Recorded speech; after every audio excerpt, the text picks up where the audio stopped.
회피형 인간이 결국 누구와 만나게 되는지 아시나요? 아마 여러분의 생각과는 다를 겁니다.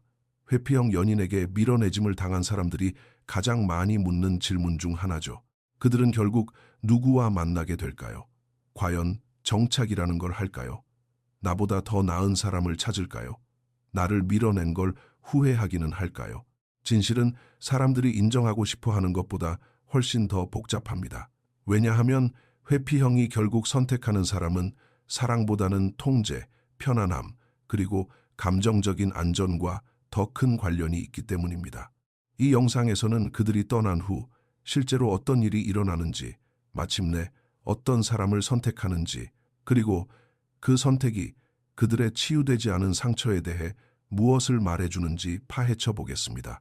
자, 여기서부터 시작해보죠. 회피형 사람들은 보통의 사람들처럼 사랑에 빠지지 않습니다. 그들은 거리를 둠으로써 사랑에 빠집니다. 그들은 연결되기를 갈망하지만 오직 손에 닿지 않을 만큼의 거리가 있을 때만 그렇습니다. 누군가 감정적으로, 육체적으로 또는 영적으로 가까워지는 순간 회피형 사람의 신경계는 패닉 상태에 빠집니다. 그들에게 친밀감은 곧 위험으로 느껴지니까요. 그들이 사랑을 원하지 않는 것이 아닙니다. 사랑이라는 감정이 그들에게 과거의 의존성, 취약함, 그리고 오래전 느꼈던 무력감을 떠올리게 하기 때문입니다.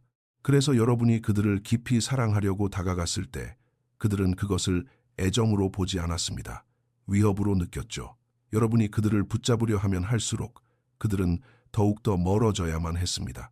그렇다면 감정적으로 성숙하고 공감 능력이 뛰어나며 진심으로 연결되기를 원했던 여러분 같은 사람을 떠난 후에는 어떤 일이 벌어질까요? 처음에는 보통 더 편하게 느껴지는 사람과 새로운 만남을 시작할지도 모릅니다. 깊은 질문을 던지지 않는 사람, 그들이 세운 벽을 허물려 하지 않는 사람 말입니다. 이 새로운 사람은 겉보기에는 완벽해 보일 수 있습니다. 차분하고 초연하며 어쩌면 그 사람 역시 감정적으로 교류가 불가능한 사람일 수도 있죠. 하지만 바로 그것이 핵심입니다. 회피형은 결국 자신에게 많은 것을 요구하지 않는 사람과 만납니다. 그들은 종종 자신의 회피 성향을 거울처럼 보여주는 파트너를 선택합니다. 감정적으로 차갑거나 내면은 불안하지만 그것을 드러내기를 너무 두려워하는 사람들 말입니다. 그들을 끌어당기는 것은 사랑이 아닙니다. 거리를 둠으로써 얻는 안전함입니다. 이것이 바로 수많은 회피형 사람들이 겉으로는 안정적으로 보이지만 속으로는 감정적으로 죽어있는 관계에 머물게 되는 이유입니다. 갈등도 없고 깊은 유대감도 없고 성장도 없는 그저 반복되는 일상일 뿐이죠. 회피형은 자신의 진심을 보여달라는 요구를 받지 않기 때문에 안전하다고 느낍니다. 자신을 드러내지 않고 그저 존재할 수 있으니까요. 하지만 시간이 지나면서 그 안전함은 공허함으로 변합니다. 왜냐하면 모든 회피형의 깊은 내면에는 그들이 가장 두려워하는 것, 즉 진정한 친밀감을 갈망하는 마음이 숨어 있기 때문입니다. 그리고 관계에서 그러한 불꽃이 부족해지면 그들은 다시 불안감을 느끼기 시작합니다. 그들은 언젠가 자신이 도망쳤던 그 감정의 깊이를 환상 속에서 그리워하기 시작합니다. 어쩌면 여러분과의 기억일 수도 있죠. 여기에 모순이 있습니다. 회피형 사람들은 자신이 통제할 수 없는 것에 얽매입니다. 자신을 깊이 사랑해 주었던 파트너는 결코 잊을 수 없는 유령 같은 존재가 됩니다. 왜냐하면 그 사람만이 다른 누구도 닿지 못했던 그들의 깊은 내면에 닿았기 때문이죠. 하지만 그들은 그것을 거의 인정하지 않을 것입니다. 대신 다른 곳으로 주의를 돌리거나 일에 몰두하거나 새로운 자극을 쫓거나 조용한 무감각 속으로 가라앉아 버립니다. 세상 사람들의 눈에는 그들이 미련 없이 훌훌 털어버린 것처럼 보입니다. 하지만 내면에서는 가까워지고 싶은 갈망과 그것을 두려워하는 마음 사이에서 끊임없이 흔들리고 있습니다. 감정을 당기고 밀어내는 소모적인 악순환이죠. 그들을 결코 진정으로 만족시키지 못하는 관계에 가두어두는 굴레입니다. 때때로 어떤 회피형 사람들은 불안형 파트너를 만나기도 합니다. 쫓아다니고 비위를 맞추고 자신의 모든 것을 내어주는 그런 사람들 말이죠. 마치 역기능으로 맺어진 운명 같습니다. 불안형 파트너는 회피형이 원하는 거리감을 채워주고 회피형은 불안형 파트너가 갈구하는 인정 욕구를 교묘하게 자극합니다. 두 사람 모두 서로를 놓지 못할 만큼의 무언가를 얻지만 결코 온전함을 느낄 만큼은 얻지 못하는 감정의 춤을 추는 겁니다. 불안형 파트너는 내가 더 열심히 사랑하면 그 사람이 마음을 열 거라고 생각합니다. 회피형은 저 사람이 계속 나를 쫓아오게 만들면 나는 영원히 친밀감에 대한 두려움을 마주하지 않아도 된다고 생각합니다. 그렇게 두 사람은 긴장감을 유대감으로 착각하게 됩니다. 하지만 흥미로운 점은 이것입니다. 많은 회피형 사람들이 자신을 열렬히 사랑하는 사람과 맺어지지 않는다는 사실입니다. 그들은 결국 자신에게 기대하는 것이 거의 없는 사람과 만나게 됩니다. 차분하고 이성적이며 감정을 억누르는 사람과 결혼할지도 모릅니다. 깊은 친밀감을 요구하지 않고 그들의 감정적인 방어벽을 건드리지 않을 사람 말이죠. 그것은 열정이 아니라 평화입니다. 하지만 그 평화는 연결이 아닌 회피 위에 세워진 평화입니다. 그리고 삶의 어느 순간, 보통은 시간이 한참 흐른 뒤에 그들은 그 선택의 대가를 느끼기 시작합니다. 고요한 밤은 더욱 외롭게 느껴집니다. 안전함은 고립감으로 변해갑니다. 그리고 그들은 궁금해합니다. 만약 다른 선택을 했다면 어땠을까? 통제가 아닌 취약함을 선택했다면 내 삶은 어떻게 달라졌을까? 하고 말입니다.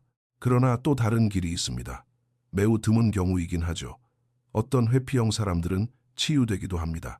보통 이런 일은 숱한 관계의 실패, 깊은 외로움, 그리고 마침내 자신의 패턴을 직면할 만큼 충분한 자기 성찰을 거친 후에 일어납니다. 심리 상담을 시작하거나 아니면 그저 도망치는 것에 지쳐버렸을 수도 있습니다. 그들은 감정적인 거리를 두는 것이 힘이 아니라 방어막이라는 것을 깨닫기 시작합니다.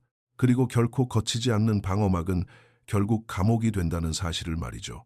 이러한 변화가 일어날 때 그들은 더 이상 쉬운 관계를 쫓지 않습니다. 진정성을 갈망하기 시작합니다. 진정으로 안전하다고 느끼고 있는 그대로의 자신을 인정받고 싶어 합니다. 비로소 깊이 사랑할 수 있게 되는 순간입니다. 하지만 그 시점에 이르면 그들은 종종 타인에게 준 상처뿐만 아니라 자신 내부에서 망가뜨렸던 것들을 되돌아가 고쳐야만 합니다. 가장 진실한 의미에서 회피형이 최종적으로 곁에 두게 되는 사람은 그들을 쫓아다니지 않는 사람입니다. 관심이 없어서가 아니라 사랑이란 부스러기를 구걸하는 것이 아님을 아는 사람이기 때문입니다. 사랑이란 숨는 것이 아니라 두 사람이 각자의 모습을 피워낼 수 있도록 감정적인 안전지대를 만드는 것임을 이해하는 사람입니다. 회피형이 마침내 그러한 감정적 성숙함을 지닌 사람, 차분하고 단단하며 인내심이 있지만 자신을 희생하지는 않는 사람을 만났을 때 그들은 완전히 새로운 것을 경험합니다. 바로 통제 없는 안전함입니다. 드문 일이지만 이는 모든 것을 변화시킵니다. 그때서야 비로소 회피형 사람은 도망치는 대신 머무는 법을 천천히 배우기 시작합니다. 그럼에도 불구하고 많은 회피형 사람들은 그 단계에 결코 도달하지 못합니다. 그들은 겉보기엔 문제없이 기능하지만 감정적으로는 텅 빈 관계에 머물게 됩니다. 자신의 두려움을 자극하지 않지만 동시에 자신의 심장을 뛰게 하지도 않는 누군가와의 조용한 동행이죠.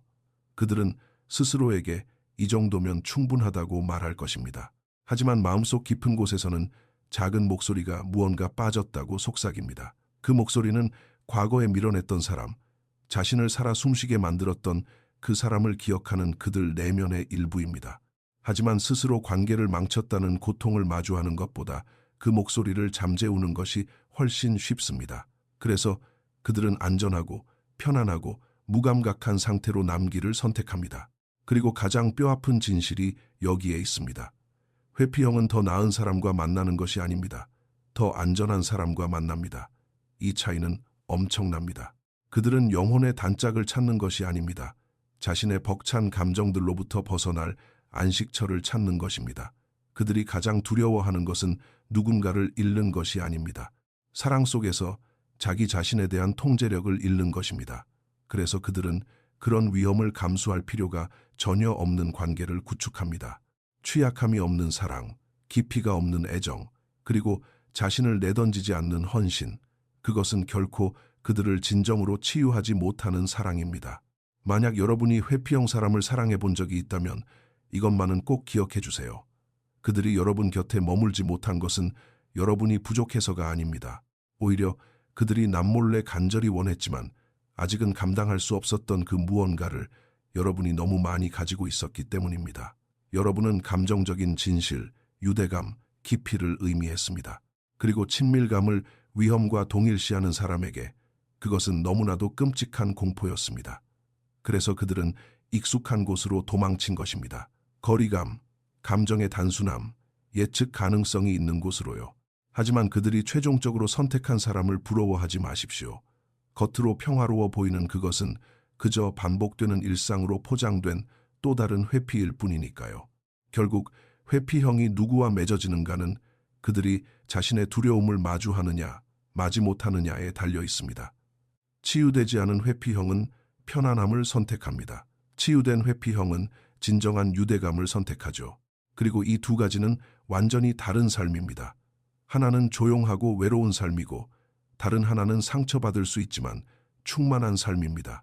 하지만 우리가 여기서 얻어야 할 진짜 교훈은 따로 있습니다. 여러분은 그들이 변하기를 바라며 기다릴 필요가 없습니다. 여러분의 역할은 사랑을 두려워하는 사람에게 여러분의 가치를 증명하는 것이 아닙니다. 그들이 여러분을 선택하지 못한 바로 그 방식으로 여러분 스스로를 선택하는 것입니다. 그것이 바로 진정한 치유의 모습이기 때문입니다. 여러분을 피해 도망치는 것을 더 이상 쫓지 않아도 될 때까지 그 사랑의 화살표를 자기 자신을 향해 돌리세요. 그러니 회피형이 결국 누구와 만나게 될지 궁금해질 때면 이것을 기억하시길 바랍니다.